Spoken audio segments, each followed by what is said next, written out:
राज्य में षड्गुणों की व्यवस्था, षड्गुण तथा उनके उद्देश्य एवं षड्भिर्गुण रेत स्थित प्रकृति मंडले पर्यषेत क्षयात स्थान वृद्धि च कर्मसु। राजा अपने प्रकृति मंडल में स्थित हुआ फार नीति द्वारा क्षीणता से स्थिरता तथा स्थिरता से वृद्धि की अवस्था में जाने की चेष्टा करे। संधि, विग्रह, आसन, यान, संश्रय और देह भाव अदगश अननीति के 6 अंग हैं। आचार्य वातव्याधि का कथन है कि वास्तव में गुण 2 ही हैं, संधि और विग्रह।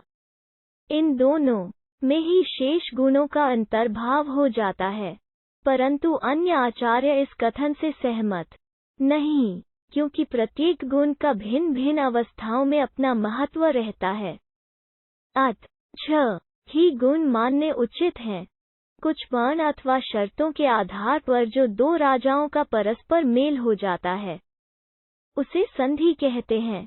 परस्पर एक दूसरे के अपकार में लग जाना विग्रह कहलाता है। किसी समय की प्रतीक्षा में चुपचाप बैठे रहना आसन है। चढ़ाई करने के लिए प्रस्थान का नाम यान है। शत्रु व अन्य बलवान राजा को अपने आप को सौंप देना संश्रय होता है। एक से संधि और दूसरे से विग्रह का उपयोग करना द्वैधी भाव है। यदि राजा अपने को शत से दुर्बल समझे तो उसे संधि कर लेनी चाहिए।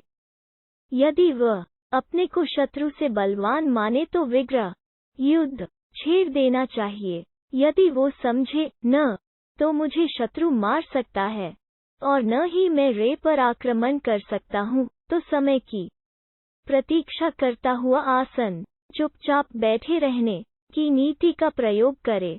यदि वो अपने भीतर शक्ति, देश तथा काल की क्षमता देखे तो शत्रु पर चढ़ाई के लिए प्रस्थान करे।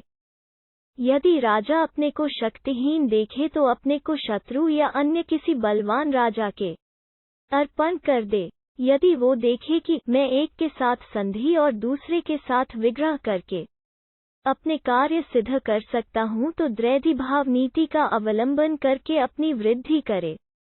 षड्गुण नीति का उद्देश्य क्षीणता से स्थिरता और स्थिरता से वृद्धि की अवस्था को प्राप्त करना है। बुद्धिमान राजा समय के अनुसार आचरण करता हुआ अपने राज्य के लिए जैसा हितकर हो वैसा षड्गुण्य का प्रयोग करता है। ऐसा राजा अपनी बुद्धि रूपी सांकल से बंधे हुए राजाओं द्वारा अपने अभीष्ट की सिद्धि करता रहता है। 2. संधि का निरूपण तथा उसके प्रकार।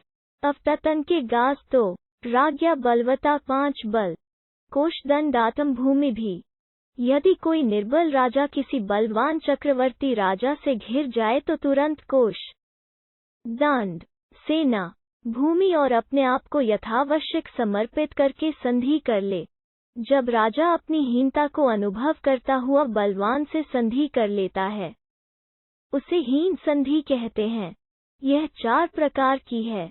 प्रथम, आत्ममिश, जिसमें राजा कुछ नियत सेना और धन लेकर स्वयं शत्रु राजा की सेवा में उपस्थित होता है और आत्मसमर्पण कर देता है।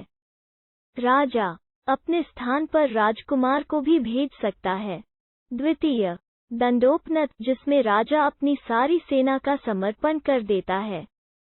तृतीय, कोशोपनत, जिसमें राजा या तो समस्त कोश एक ही बार में शत्रु को अर्पित कर देता है अथवा किस्तों में देता है। परस्पर विश्वास के आधार पर भी कोश व धन का देना लेना निश्चित किया जा सकता है। चतुर्थ, देशोपनत, जो अपने देश के किसी भाग को शत्रु के अर्पण कर 88 की जा सकती है। राजा अपनी राजधानी को इस संधि में शत्रु को कभी अर्पित नहीं करता। आचार्य चाणक्य का कथन है कि संधि करने से पूर्व दोनों शत्रु राजाओं को संधि के लाभों पर दिया विचार कर लेना चाहिए। यदि इसके परिणाम स्थायी अथवा अस्थायी रूप से भी अच्छे हों तो संधि कर लेनी चाहिए। किसी भी राजा को हीन संधि स्वीकार कर लेनी चाहिए यदि वो जान ले कि इस अस्थायी हीनता को मैं थोड़े समय के बाद पूर्ण का नगा। यदि प्रतिद्वंदी राजा समान बलशाली हो तब भी संधि कर लेना उचित है, क्योंकि युद्ध में यह कभी ज्ञात नहीं होता कि विजय किसकी होगी।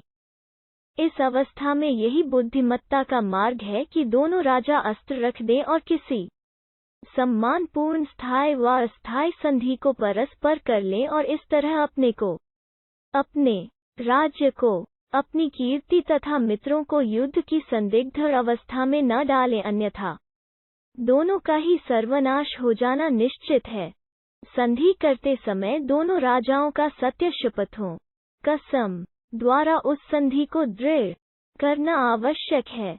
अग्नि, जल अथवा हल को हाथ में उठाकर संधि न तोड़ने की प्रतिज्ञा की जानी चाहिए और यह घोषणा करनी चाहिए, अब से हम दोनों परस्पर मिल गए। संहितस्व, इस घोषणा के अनंतर ही एक दूसरे से होना चाहिए। यदि संधि की पालना के लिए किसी जामिन प्रतिग्रह को रखना निश्चित हो तो कभी अपने इकलौते पुत्र को जामिन न रखे। कुपुत्र को जामिन रखने में कोई हानि नहीं। उपर्युक्तहीन संधि के अतिरिक्त आचार्य चाणक्य 5 अन्य संधियों का भी उल्लेख करते हैं। संधियों का उद्देश्य दो राजाओं में परस्पर मित्रता के संबंध स्थापित है। इन संधियों से संबद्ध राजा युद्ध की अवस्था में एक दूसरे की सहायता करते। प्रथम पणबंध संधि, जिसमें दोनों राजा कभी परस्पर युद्ध न करने की घोषणा करते हैं और सदा शांतिपूर्वक रहने की प्रतिज्ञा करते हैं। द्वितीय मित्र संधि, जिसके द्वारा दोनों राजा परस्पर मित्रता की घोषणा करते हैं। इस संधि में की आपत्ति में सहायता करना आवश्यक है। तृतीय भूमि संधि, जिसमें विजय के बाद दो राजा विजित शत्रु की भूमि को परस्पर बांट लेते हैं।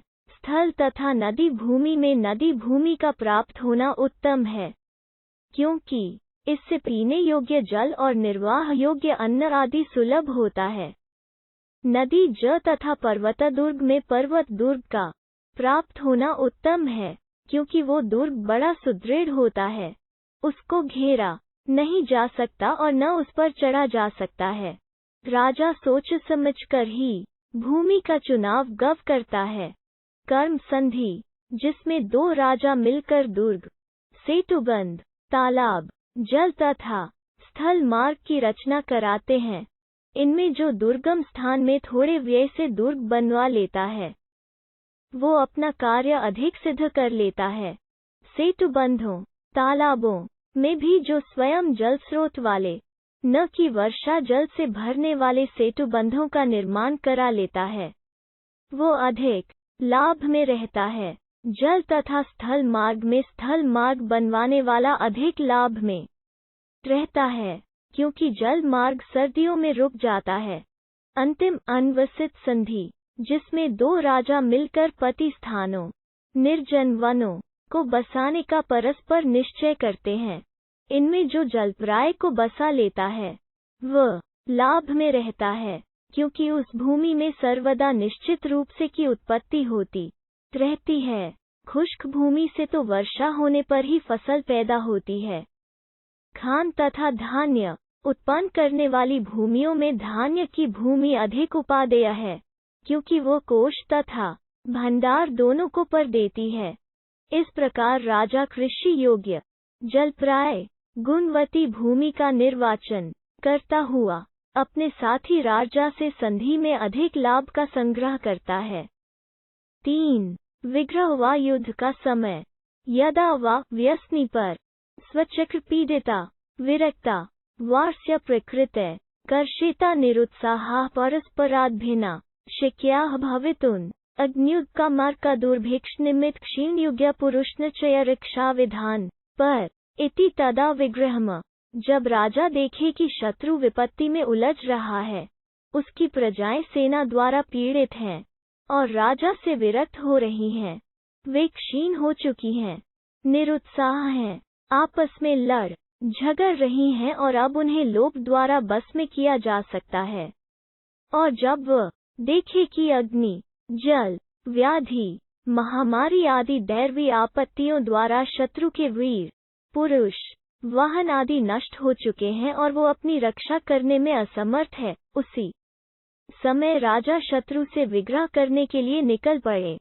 जब राजा को निश्चय हो कि उसके मंत्री अमात्य आदि उत्साहयुक्त हैं, उसकी सेना सुसंगठित है, उसके मित्र निश्चल भाव से सहायता करने वाले हैं, उसकी प्रजा राजभक्त है, उसके देश में धान्य की प्रचुरता है, मूल राजधानी तथा दुर्ग सर्वथा सुरक्षित हैं, तब वो शत्रु पर आक्रमण कर दे। जब वो देखे कि 12 जे मंत्री अमात्य आदि अपने राजा के व्यवहार से असंतुष्ट हैं, वे सब तरह से क्षीण और लालची हैं तथा अपने देश के चोर और वन के भील आदि हैं, इस संधि में की आपत्ति में सहायता करना आवश्यक है। तृतीय, भूमि संधि, जिसमें विजय के बाद 2 राजा विजित शत्रु की भूमि को परस्पर बांट लेते हैं। स्थल तथा नदी भूमि में नदी भूमि का प्राप्त होना उत्तम है, क्योंकि इससे पीने योग्य जल और निर्वाह योग्य अन्न आदि सुलभ होता है। नदी ज तथा पर्वत दुर्ग में पर्वत दुर्ग का प्राप्त होना उत्तम है, क्योंकि वो दुर्ग बड़ा सुदृढ़ होता है, उसको घेरा नहीं जा सकता और न उस पर चढ़ा जा सकता है। राजा सोच समझकर ही भूमि का चुनाव गव करता है। कर्म संधि, जिसमें 2 राजा मिलकर दुर्ग, सेतुबंध, तालाब, जल तथा स्थल मार्ग की रचना कराते हैं। इनमें जो दुर्गम स्थान में थोड़े व्यय से दुर्ग बनवा लेता है, वो अपना कार्य अधिक सिद्ध कर लेता है। सेतुबंधों, तालाबों में भी जो स्वयं जल स्रोत वाले, न कि वर्षा जल से भरने वाले सेतुबंधों का निर्माण करा लेता है, वो अधिक लाभ में रहता है। जल तथा स्थल मार्ग में स्थल मार्ग बनवाने वाला अधिक लाभ में रहता है, क्योंकि जल मार्ग सर्दियों में रुक जाता है। अंतिम, अनवसित संधि, जिसमें 2 राजा मिलकर पति स्थानों, निर्जन वनों को बसाने का परस्पर निश्चय करते हैं। इनमें जो जलप्राय को बसा लेता है, वह लाभ में रहता है, क्योंकि उस भूमि में सर्वदा निश्चित रूप से की उत्पत्ति होती रहती है। खुश्क भूमि से तो वर्षा होने पर ही फसल पैदा होती है। खान तथा धान्य उत्पन्न करने वाली भूमियों में धान्य की भूमि अधिक उपादेय है, क्योंकि वो कोष तथा भंडार दोनों को पर देती है। इस प्रकार राजा कृषि योग्य, जलप्राय, गुणवती भूमि का निर्वाचन करता हुआ अपने साथी राजा से संधि में अधिक लाभ का संग्रह करता है। 3. विग्रह व युद्ध का समय, यदा वा व्यसनी पर स्वचक्र पीड़िता विरक्ता वार्ष्य प्रकृते कर्षिता निरुत्साहा परस्पराद्भिन्ना शक्याः भवितुन् अग्न्युत्का मार्का दुर्भिक्ष निमित्त क्षीण युग्य पुरुषनिचय रक्षा विधान पर इति तदा विग्रहम। जब राजा देखे कि शत्रु विपत्ति में उलझ रहा है, उसकी प्रजाएं सेना द्वारा पीड़ित हैं और राजा से विरक्त हो रही हैं, वे क्षीण हो चुकी हैं, निरुत्साह हैं, आपस में लड़ झगड़ रही हैं और अब उन्हें लोभ द्वारा बस में किया जा सकता है। और जब वह देखे कि अग्नि, जल, व्याधि, महामारी आदि दैवी आपत्तियों द्वारा शत्रु के वीर, पुरुष, वाहन आदि नष्ट हो चुके हैं और वो अपनी रक्षा करने में असमर्थ है, उसी समय राजा शत्रु से विग्रह करने के लिए निकल पड़े। जब राजा को निश्चय हो कि उसके मंत्री अमात्य आदि उत्साहयुक्त हैं, उसकी सेना सुसंगठित है, उसके मित्र निश्चल भाव से सहायता करने वाले हैं, उसकी प्रजा राजभक्त है, उसके देश में धान्य की प्रचुरता है, मूल राजधानी तथा दुर्ग सर्वथा सुरक्षित हैं, तब वो शत्रु पर आक्रमण कर दे। जब वो देखे कि 12 जे मंत्री अमात्य आदि अपने राजा के व्यवहार से असंतुष्ट हैं, वे सब तरह से क्षीण और लालची हैं तथा अपने देश के चोर और वन के भील आदि हैं, इस संधि में की आपत्ति में सहायता करना आवश्यक है। तृतीय, भूमि संधि, जिसमें विजय के बाद 2 राजा विजित शत्रु की भूमि को परस्पर बांट लेते हैं। स्थल तथा नदी भूमि में नदी भूमि का प्राप्त होना उत्तम है, क्योंकि इससे पीने योग्य जल और निर्वाह योग्य अन्न आदि सुलभ होता है। नदी ज तथा पर्वत दुर्ग में पर्वत दुर्ग का प्राप्त होना उत्तम है, क्योंकि वो दुर्ग बड़ा सुदृढ़ होता है। उसको घेरा नहीं जा सकता और न उस पर चढ़ा जा सकता है। राजा सोच समझकर ही भूमि का चुनाव गव करता है। कर्म संधि, जिसमें दो राजा मिलकर दुर्ग, सेतुबंध, तालाब, जल तथा स्थल मार्ग की रचना कराते हैं। इनमें जो दुर्गम स्थान में थोड़े व्यय से दुर्ग बनवा लेता है, वो अपना कार्य अधिक सिद्ध कर लेता है। सेतुबंधों, तालाबों में भी जो स्वयं जल स्रोत वाले, न कि वर्षा जल से भरने वाले सेतुबंधों का निर्माण करा लेता है, वो अधिक लाभ में रहता है। जल तथा स्थल मार्ग में स्थल मार्ग बनवाने वाला अधिक लाभ में रहता है, क्योंकि जल मार्ग सर्दियों में रुक जाता है। अंतिम अनवसित संधि, जिसमें दो राजा मिलकर पति स्थानों, निर्जन वनों को बसाने का परस्पर निश्चय करते हैं। इनमें जो जलप्राय को बसा लेता है, वह लाभ में रहता है, क्योंकि उस भूमि में सर्वदा निश्चित रूप से की उत्पत्ति होती रहती है। खुश्क भूमि से तो वर्षा होने पर ही फसल पैदा होती है। खान तथा धान्य उत्पन्न करने वाली भूमियों में धान्य की भूमि अधिक उपादेय है, क्योंकि वो कोष तथा भंडार दोनों को पर देती है। इस प्रकार राजा कृषि योग्य, जलप्राय, गुणवती भूमि का निर्वाचन करता हुआ अपने साथी राजा से संधि में अधिक लाभ का संग्रह करता है। 3. विग्रह व युद्ध का समय, यदा वा व्यसनी पर स्वचक्र पीड़िता विरक्ता वार्ष्य प्रकृते कर्षिता निरुत्साहा परस्पराद्भिन्ना शक्याः भवितुन् अग्न्युत्का मार्का दुर्भिक्ष निमित्त क्षीण युग्य पुरुषनिचय रक्षा विधान पर इति तदा विग्रहम। जब राजा देखे कि शत्रु विपत्ति में उलझ रहा है, उसकी प्रजाएं सेना द्वारा पीड़ित हैं और राजा से विरक्त हो रही हैं, वे क्षीण हो चुकी हैं, निरुत्साह हैं, आपस में लड़ झगड़ रही हैं और अब उन्हें लोभ द्वारा बस में किया जा सकता है। और जब वह देखे कि अग्नि, जल, व्याधि, महामारी आदि दैवी आपत्तियों द्वारा शत्रु के वीर, पुरुष, वाहन आदि नष्ट हो चुके हैं और वो अपनी रक्षा करने में असमर्थ है, उसी समय राजा शत्रु से विग्रह करने के लिए निकल पड़े।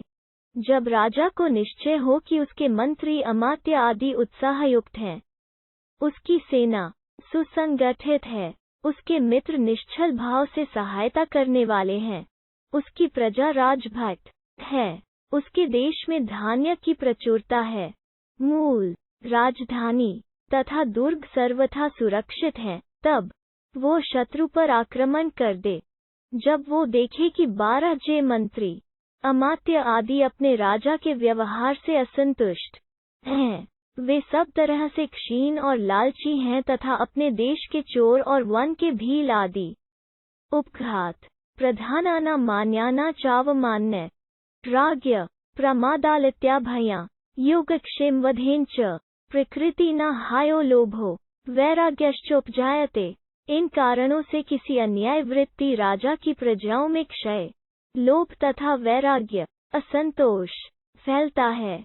जब वो राजा न करने योग्य कार्यों को करता हो और करने योग्य कार्यों का नाश कर देता हो, जब वो दंडनीयों को दंड न देता हो और अदंडनीयों को दंड देता हो, जब वो प्रधान पुरुष पर दोष लगाता हो और मान्यों का अपमान करता हो, संक्षेप में जब वो राजा प्रमाद, आलस्य और योगक्षेम, कल्याण की हानि द्वारा प्रजाओं को उत्तेजित करता हो, वही समय उचित चाहिए है जबकि उस राजा के विरुद्ध यान अथवा युद्ध के लिए प्रस्थान कर देना चाहिए।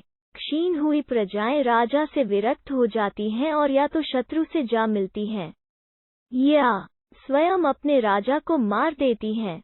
अन्याय वृत्ति से चलने वाले बलवान राजा के विरुद्ध भी प्रस्थान करने में सफलता प्राप्त होती है, क्योंकि उसकी प्रजाएं, मंत्री उसकी सहायता नहीं करते। इसके विरुद्ध न्याय वृत्ति वाले राजा को भी जीत लेना दुर्लभ है, क्योंकि उसके मंत्री, अमात्य आदि उसका साथ रत हैं।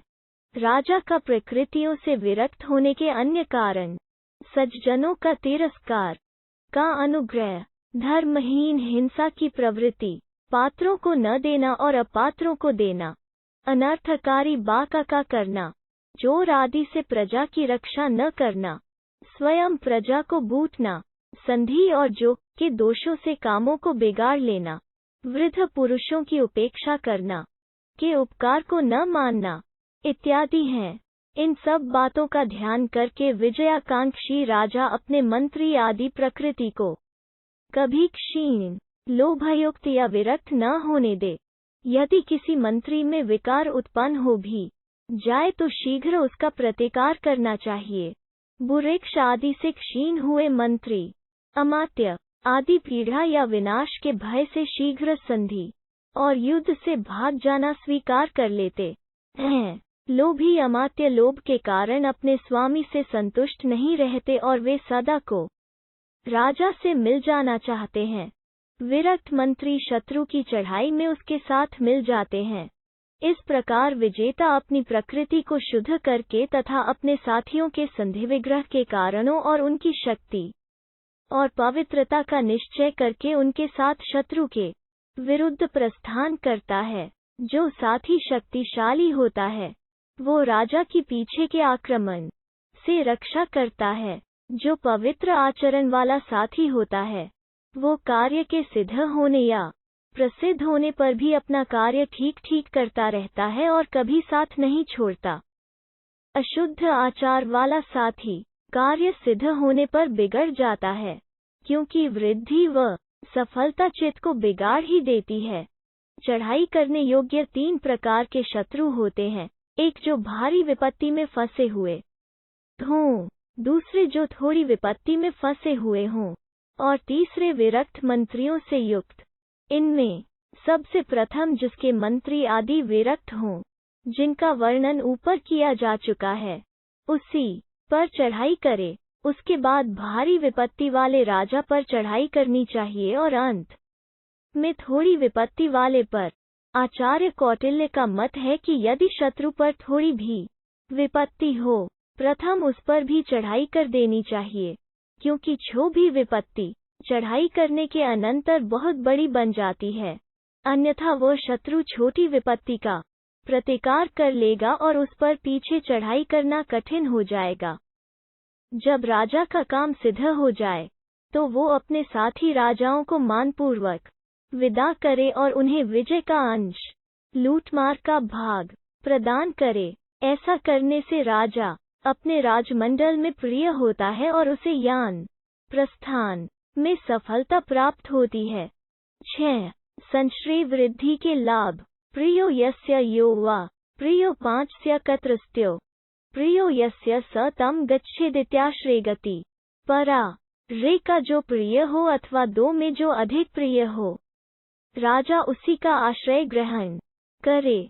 यदि संधि और विग्रह में एक सा लाभ दिखाई देता हो तो संधि का आश्रय करना उचित है, क्योंकि विग्रह से तो जन नाश, धन व्यय, प्रवास आदि कष्टों का सामना करना पड़ता है।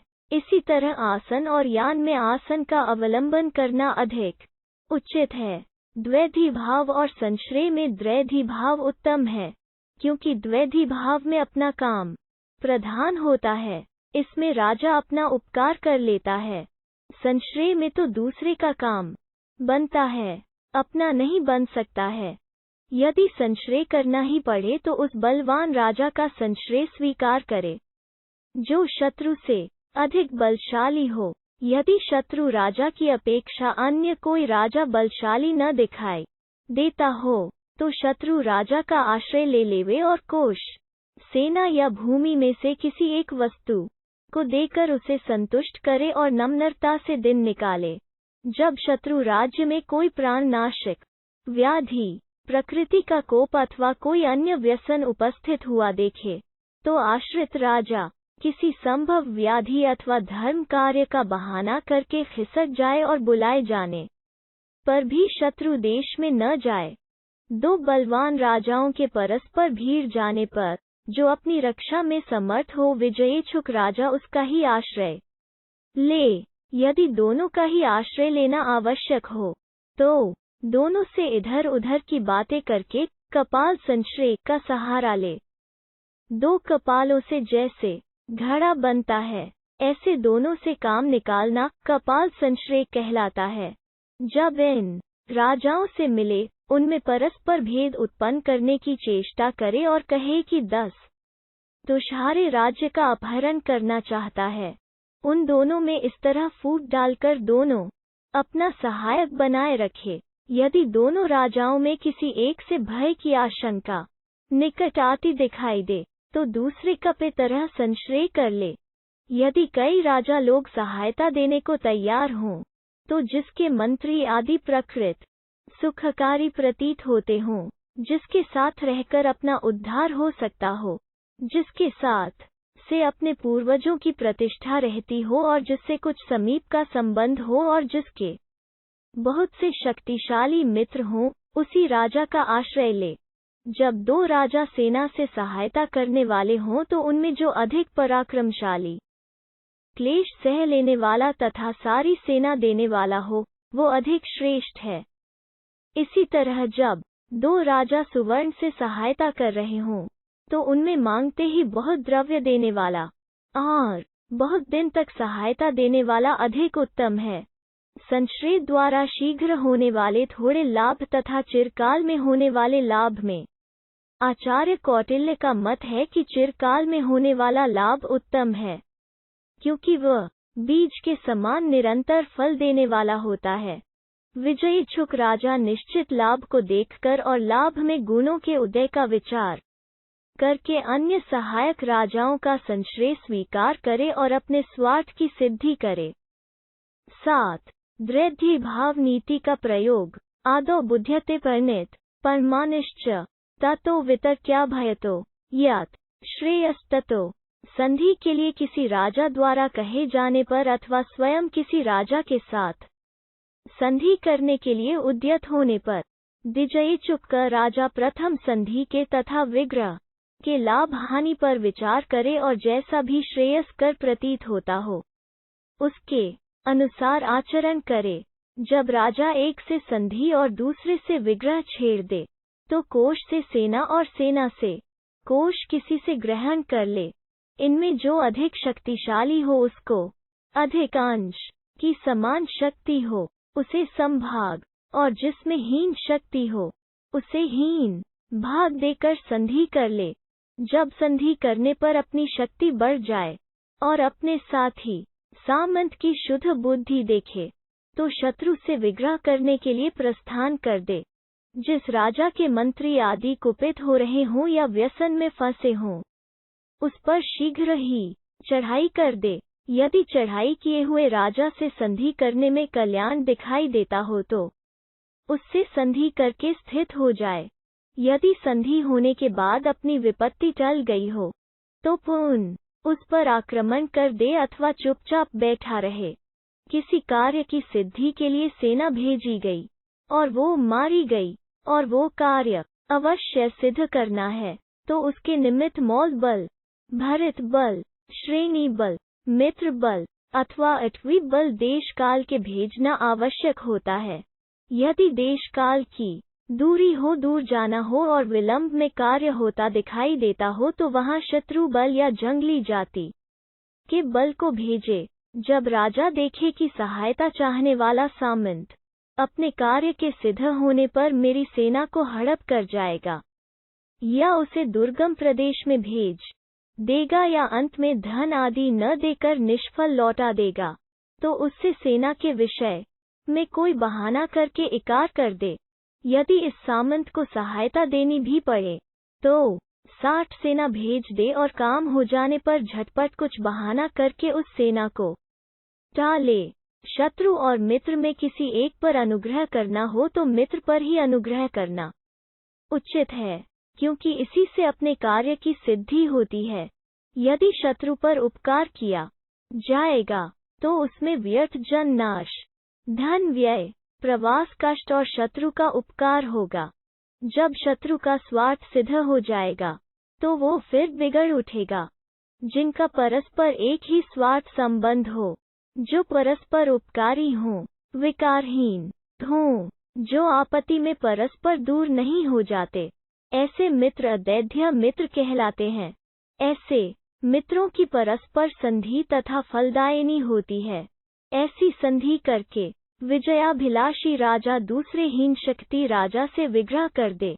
यदि शत्रु से संधि तथा विग्रह करने में समान लाभ हो, तो संधि करनी ही उचित है। यदि लाभ कम और हानि अधिक हो तो विग्रह करना आवश्यक है। इस तरह सम, हीन तथा अधिक बल वाले शत्रु के साथ द्वैधी भाव नीति से व्यवहार करना चाहिए।